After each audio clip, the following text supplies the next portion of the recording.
দেখো কত কুল। শিবরাত্রির জন্য আমরা কুল মাখা খাবো কিন্তু আজকে। কালকে শিবরাত্রি করছি, আমি একা করছি, এরা করে নাই, কিন্তু এরা খাবে। দুই জায়গা মিলে রান্না করছে আর আমি এদিকে কুল মাখা। আমার জামাইবাবুর বাড়িতে চলে আসছি কুল মাখা খেতে। কুল মাখা ভাবলাম ভাগ্নি করে খাবে, কিন্তু ভাগ্নি খায় না, ভাগ্নি কেমন যেন করে, এই জন্য আমিই করবো কুল মাখাটা। এই যে এইভাবে কেটে নিই, নোংরা গুলা তাহলে বেড়ে যাবে, অনেক কুল আছে তো এর জন্যই। বড় বড় গুলা দিই না, সবগুলো তার মারবো না।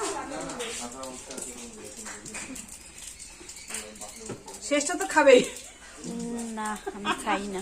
কেন রে? না না, ক্যামেরাম্যান খায় না, এটা কোনো কথা? তাও যে ভিডিও করে দিচ্ছে, দয়া নাকি? দয়া করছিস? দয়া কি না যায় না, বড়দেরকে দয়া করতে হয় না, কিন্তু এটা হচ্ছে ভাগ্য। আমার জামাইবাবু খুব ভালো খায় কুল মাখা, ওর জন্যই করছি। আর ওই দেখো জামাইবাবু সব আগায় দিচ্ছে আমাকে।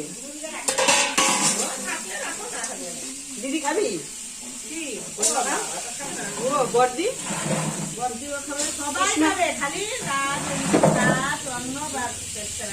ও আচ্ছা,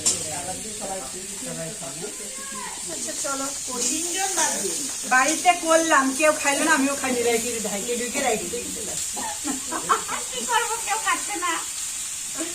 প্রথমে বললো খাবো, একটু ভিডিও করতে বলছিলাম, ভিডিও করে দেয়নি, তাই একটু বকা ঝকা করছি, জন্য খাই না।